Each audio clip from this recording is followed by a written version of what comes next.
Olá, olá André, bom dia. Estou aqui com o André, que é CEO e founder da Hoopers. André, queria pedir para você se apresentar um pouquinho e falar o que que é a Hoopers para quem não te conhece ainda.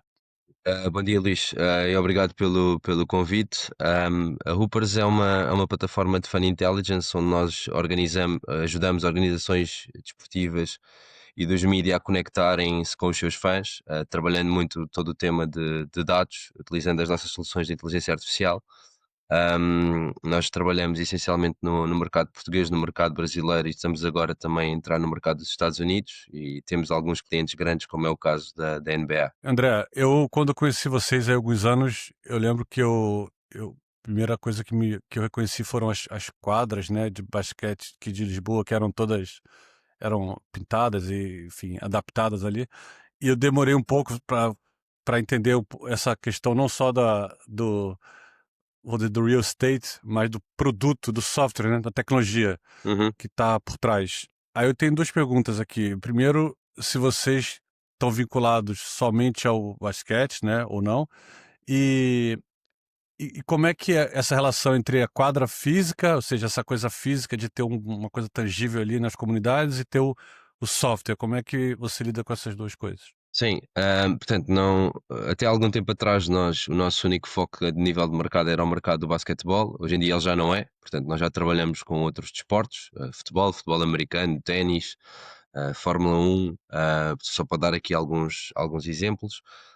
E também estamos a trabalhar já com outros verticais, portanto, já falei aqui do vertical dos mídia, essencialmente mídia desportiva, mas também outros que nós estamos agora gradualmente a experimentar. Um, Sobre a segunda pergunta, as quadras ou os campos, como nós aqui dizemos em Portugal, eles foram o ponto de partida, e eles continuam a fazer parte da nossa estratégia. Porquê? Porque a nossa ideia sempre foi conectar pessoas através da tecnologia, portanto, construir comunidades através da tecnologia, mas antes de começarmos a desenvolver tecnologia, nós achámos que era um bom princípio aprender a construir comunidades. E para fazer esse processo de construção de comunidades, durante os primeiros anos do projeto, essencialmente os primeiros 3 anos, trabalhámos muito naquilo que era uma vertente física de fazer várias ações que nos permitissem estar em contacto direto com a comunidade. Então olhámos para esta oportunidade de fazer a revitalização de espaços físicos com intervenções artísticas, seguindo muito aquilo que estava a ser feito já noutros países, designadamente em Paris com o Pigalle, mas não só. Começámos a perceber que havia aí uma oportunidade, ou seja, que tínhamos aí um espaço para entrar, que não havia nada feito aqui em Portugal, e também depois, como viemos a descobrir mais tarde no Brasil, onde entramos depois.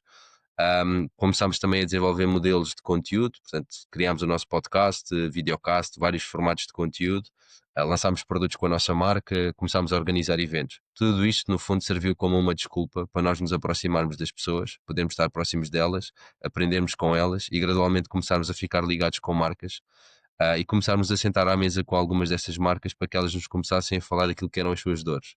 A nossa história com a NBA foi um bocadinho assim, ou seja, a conversa da tecnologia com a NBA na verdade começa por causa de uma conversa de um campo. E foi porque nós conseguimos ter uma conversa para os ajudar a fazer projetos de Grassroots Basketball Community Foundation, como nós chamamos, que eles nos começaram a dizer: epá, nós além destes problemas também temos aqui um problema que é, nós temos uma dificuldade grande em conhecer os nossos fãs, saber quem é que é a nossa audiência, conectar-nos com os nossos fãs e extrairmos valor. E portanto foi um processo gradual, e nós tentámos fazer aqui um caminho que se calhar até é próprio dos desportistas, que é olharmos para isto não como um sprint de 100 metros, mas como uma maratona, e fomos fazendo um caminho de começar a desenvolver a tecnologia que nós não achamos que é a tecnologia certa, é o mercado que nos diz que é a tecnologia certa, e portanto fizemos aqui um bocadinho o caminho de forma diferente, talvez. Então a dor que vocês resolvem tem a ver com as marcas conhecerem melhor o seu público. Tem De a uma ver forma geral. tem a ver essencialmente com a primeira parte é ajudar as marcas e as entidades esportivas a conhecerem os seus fãs. Esse é o primeiro passo, e a segunda derivada é essa, que é ajudá-los a conhecer melhor. Ou seja, nós hoje em dia trabalhamos com algumas destas entidades, e quando lhes perguntamos qual é que é a base de fãs que eles têm, se calhar eles até nos conseguem precisar um número, e conseguem nos dizer um número até bastante impressionante. A segunda pergunta que nós lhes fazemos é quem é que são essas pessoas. e normalmente aí eles já não nos sabem responder. Porquê? Porque essa informação está fragmentada, está dispersa em várias plataformas, está pouco trabalhada, está muito granular. E depois, do ponto de vista da ativação desses dados, há de facto problemas muito, muito sérios. E há uma analogia que nós costumamos utilizar até em algumas das nossas reuniões, que é: não há nada mais frustrante do que ver o dinheiro a sair pela porta da frente, que é um bocadinho o que acontece quando uma entidade desportiva organiza um mega jogo, ou um mega espetáculo, ou um mega conteúdo, ou uma mega ativação. um, Investe brutalmente nesse momento, traz uma série de patrocinadores e marcas para fazerem parte dessa história, o fã é ativado, e depois o que é que fica? Que dados é que nós temos? Como é que eu posso continuar essa relação? E tipicamente é aqui que as coisas têm vindo a falhar, e é onde nós estamos a atuar com os nossos produtos, para ajudar a recolher esses dados, para que depois o dinheiro não saia pela porta da frente, para que no fundo essas pessoas depois possam ser ativadas e possam ser construídas relações comerciais e de marca com essas comunidades e com esses fãs. Essa era uma pergunta que eu ia lhe fazer na sequência.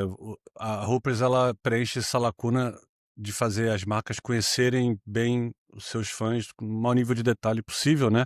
Uhum, Mas elas precisam fazer coisas para monetizar essa base a partir dessa informação. uhum. Vocês têm algum envolvimento nisso, de criar relações de negócio para que ela possa realmente extrair valor disso? Como é que, porque se a marca não tem essa base até então, ela dificilmente tem essa inteligência, né, de como monetizar aquilo, né? Eu Sim, imagino. nós construímos dois produtos. O primeiro produto foi focado naquilo que é uma experiência física, que pode ser um jogo, uma ativação de marca, portanto, algo que se passe dentro de uma infraestrutura desportiva ou promovido pelas entidades desportivas.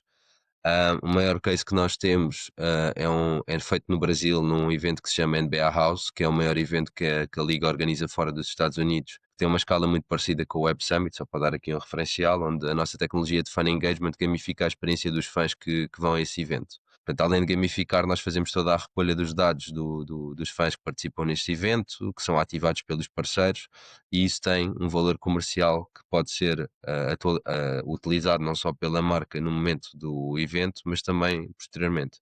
Dar aqui um exemplo concreto. Na NBA House deste ano, ou seja, eles dentro do espaço, que é uma mega feira com uma watch party dos jogos das finais da NBA, só para contextualizar, eles tinham uma loja. E essa loja, portanto, nós conseguíamos dar inputs em tempo real dos fãs que estavam dentro da casa, da NBA House nesse dia, sobre quem é que eram as equipas favoritas e os jogadores favoritos dessas pessoas.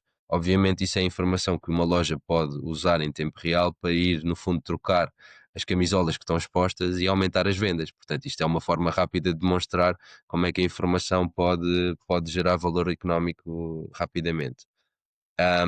Depois temos construído esse produto. O que nós percebemos também foi que os fãs não vivem só naquilo que é o meu ambiente físico, ou até muitas das vezes há uma limitação de espaço, ou seja, nem todas as pessoas têm a oportunidade de ir ver um jogo do Flamengo ao Maracanã, mas se calhar no Brasil há muitos fãs do Flamengo que estão disponíveis para gastar muito dinheiro com o time, ou com o clube neste caso.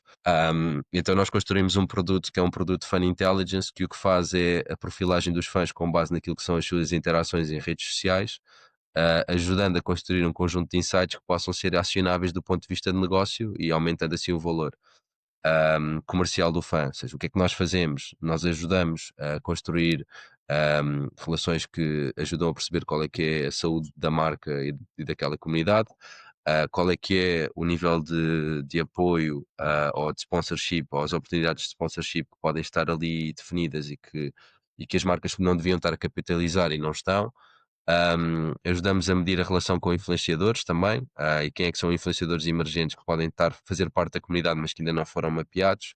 No fundo, ter insights do que é o ambiente competitivo, seja concorrentes, parceiros de negócio, e capturar toda essa informação. E isso tem um valor comercial grande. Dar aqui um outro exemplo. Uma das marcas com quem nós trabalhamos, por exemplo, estava num processo de fecho de patrocínio, que na verdade é um dos momentos mais importantes de uma organização desportiva. E a nossa tecnologia permitiu identificar dentro daquela comunidade uma grande afinidade com dois setores específicos: o setor de betting e o setor de carros. E eles conseguiram fechar dois acordos comerciais com 7 dígitos, com marcas líderes nesse setor. e eles nem sequer imaginavam que havia uma afinidade. E obviamente, quando tu Uhum. levas os dados para uma reunião comercial devidamente sustentada, a predisposição de quem está do outro lado e que está a avaliar e te está a pôr lado a lado com outras oportunidades que avalia muda, porque tu estás a levar informação nova. Portanto, isto é mais uma forma de demonstrar como é que dados e negócio andam de mãos dadas. E você deu esse exemplo de resultado financeiro expressivo, né, para um cliente, né. Como é que é o modelo comercial de vocês? Nós licenciamos, portanto, estas plataformas são SaaS, que nós temos, portanto, vendemos subscrições. No caso da nossa plataforma de Fan Engagement, é uma subscrição associada à temporada, tipicamente ao evento. No caso da nossa solução de Fan Intelligence, é um modelo de créditos em que, consoante o número de interações que tu tens na tua comunidade, tu compras créditos para, no fundo, teres acesso a esses insights. Boa. E já agora, André, você fala de que começou no basquete e depois expandiu para outros esportes, né, outros esportes, né. Uhum. E mas isso eu imagino que também possa ter alguma eficiência fora do desporto, sei lá, na música ou em outras áreas onde existem fãs, né. O que que vocês pensam sobre isso? Pensamos muita coisa, é porque é exatamente isso que nós estamos a olhar, ou seja, na verdade, o nosso ativo são pessoas, são fãs, os fãs existem na música, os fãs existem nas comunidades digitais de um influenciador, os fãs existem no mundo do entretenimento, os fãs existem no mundo da mídia, os fãs existem no universo de legado de uma determinada marca que até pode ser um bem de consumo. Portanto, para nós, nesta fase, nós temos nos centrado essencialmente em universos próximos do desporto, neste caso, desporto e a mídia, mas já estamos a fazer algumas experiências fora daí. Mas a nossa tecnologia é agnóstica, portanto, ela funciona em qualquer mercado, na verdade, e há aí uns use cases que nós estamos a trabalhar que podem ser interessantes. Por exemplo, nós conseguimos, se calhar, perceber coisas que são importantes para uma eleição que vai haver daqui a pouco tempo. Porque se eu conhecer o que é que está a acontecer nas comunidades, eu consigo ter insights sobre como é que essas pessoas pensam, como é que o discurso pode ser direcionado e uma série de coisas. Portanto, só para dar aqui um exemplo mais, se calhar, fora do âmbito. E portanto, nós estamos a olhar para essas oportunidades, portanto, o produto neste momento já está maduro, e a ganhar bastante tração, mas os fãs são de facto um ativo económico importante. Uma das narrativas interessantes que nós temos encontrado nos Estados Unidos é algumas conversas com players de mídia que nos dizem que não têm audiências, mas têm fãs. E, Uhum. portanto, as próprias entidades já começam a pensar também de uma forma muito parecida com aquilo que é o desporto. Ou seja, eu estou preocupado não com aquele data point da minha base, que é uma audiência, mas é efetivamente quem é que me consome, quem é que interage comigo, quem é que perde tempo comigo e quem é que gasta dinheiro comigo. É, e hoje o mundo não é tão binário assim também, né, André? Ou seja, eh, jogadores são músicos e músicos são atletas e as marcas também elas têm seguidores nas redes sociais, os seguidores podem não ser clientes, mas são fãs da marca, né. Então tem uma série de coisas nesse universo de digital que hoje, acho que se transforma numa relação fã e ídolo, seja o ídolo uma pessoa, uma marca, um clube, né. Acho que Sim, é nós interessante. concordo, nós aprendemos muito isso com o basquetebol, ou seja, se há um desporto que tem uma corrente musical dominante é o basquete, não é? Com o hip hop. Se há um desporto que cria ídolos, e que cria lifestyle e tendências é o basquete, ou seja, é muito normal tu veres um artista de música a usar uma camisola da NBA num espetáculo, por exemplo, ou usar uns ténis, uns Air Jordan também. Portanto, há de facto essas interseções. E quando eu falo dos nossos primeiros anos, em que se calhar aquilo que andámos a fazer era pouco evidente para as pessoas, nós tivemos efetivamente a estudar muita coisa, que hoje em dia trazemos como validação para o que estamos a construir. E essas interseções do fã e do lifestyle foi algo que nós aprendemos, acho eu, muito bem, neste período em que temos estado no mercado. Boa. André, voltando um pouco aqui para para a parte financeira da Hoopers, né, Uhum. eu sei que vocês já tiveram algumas rondas de investimento, né, tem alguns investidores que já aportaram capital na Hoopers. Como é que e vocês estão num nicho muito específico, né, do desporto, que a gente sabe que às vezes pode ter dificuldade para no venture capital de uma forma geral. Como é que tem sido tua experiência em levantar capital e tanto pontos positivos e negativos que você enfrentou aí nessa jornada? Uhum. Bom, o processo de levantamento de capital em qualquer setor, ele tem as suas particularidades. O desporto em si não é uma exceção. O que eu acho que tem sido a grande mudança é que hoje em dia existem cada vez mais entidades a olhar para isto como uma oportunidade e a ver aqui um setor que, de facto, onde existe uma grande oportunidade de negócio e um potencial de disrupção enorme. Eu costumo usar este exemplo, se nós olharmos para fintech hoje versus o que era há 10 anos atrás, nós há 10 anos atrás ainda tínhamos a necessidade de ir a um banco, provavelmente fazer a maior parte das nossas operações bancárias. Hoje em dia é muito raro qualquer um de nós, da nossa geração e até sobretudo das gerações mais novas, ir a um banco ou sobretudo saber o que é um banco. Pronto, eu acho que o desporto está um bocadinho nesse paradigma, que é, se nós pensarmos a forma como nós consumimos e assistimos a conteúdo desportivo, não mudou de forma significativa nos últimos 20 anos. E por isso significa que há um elevado potencial de disrupção, as coisas mudaram muito e eu vejo aí uma grande oportunidade. E felizmente tem-se visto também que existem cada vez mais fundos a consolidarem-se, desde os maiores, por exemplo, ainda há relativamente pouco tempo a Apple anunciou um fundo bastante grande para investir no setor de startups, mas não só. Um, e até fundos muito especializados dos Estados Unidos começam a criar verticais ou fundos focados no setor. Em concreto, naquilo que foi a minha experiência, eu acho que nós temos também sido um fruto desta evolução, ou seja, para nós foi extraordinariamente difícil levantar aquilo que foram as primeiras rondas de investimento, ou seja, encontrar quem acreditasse nesta missão, e isso foram os nossos business angels iniciais que conseguiram comprar uma visão que isto podia ser uma coisa como está a ser agora, mas que na altura era muito pouco evidente que ia caminhar nesse sentido. Termos também alguns players do ecossistema que conseguissem também acreditar nessa visão, e hoje em dia, e com a maturidade que acho que temos vindo a atingir, e também com a segunda parte, a primeira parte que mencionei, que é existir mais capital disponível neste setor. Não é que seja mais fácil, porque não é, simplesmente existem mais recursos disponíveis que há alguns anos atrás não existiam. E isso para quem está do nosso lado em empreender, isso é extraordinariamente importante, porque aqueles primeiros tickets são fundamentais ou podem ser fundamentais para construir a visão, mas depois os tickets que vêm a seguir, como no nosso caso, em princípio, uma série A, são fundamentais para dar a escalabilidade ao negócio, e o crescimento ao negócio que é expectável que aconteça. E André, você falou que no início vocês tiveram investidores anjos, né, os business angels, que imagino que alguns venham da indústria do desporto, né, ou sejam atletas, e como que isso ajudou vocês, ou se isso ajudou vocês no desenvolvimento do negócio? Esse tipo de network ou smart money que eles aportam, né? Ajuda muito porque, por um lado, são pessoas que entendem o problema que está a ser resolvido, ou seja, muitas vezes nós estamos a falar das dores que eles ouvem à sua escala. ah, um dos nossos investidores é o Nemias Esqueta e nós falamos bastante sobre negócio, o que acaba por ser algo interessante, e ele dá-me muitas vezes a perspectiva de coisas que ele vê a acontecer nos Estados Unidos que nós devíamos estar a prestar atenção, ou a própria Tisha Penicheiro, que é outra das nossas business angels, que também me faz exatamente a mesma coisa. E esta expansão também muitas vezes que nós estamos a ensaiar para os Estados Unidos tem aí alguns dos inputs deles que eles nos têm trazido. Onde é que ajuda também? Ajuda na credibilidade, ou seja, porque tu de repente trazes nomes que são relevantes, em que não tens que estar a explicar muita coisa. Ou seja, é a mesma coisa quando tu tens na tua cap table um empreendedor fenomenal, ou um líder tecnológico, as pessoas simplesmente acreditam nisso como uma validação e não é preciso estar a explicar muita coisa.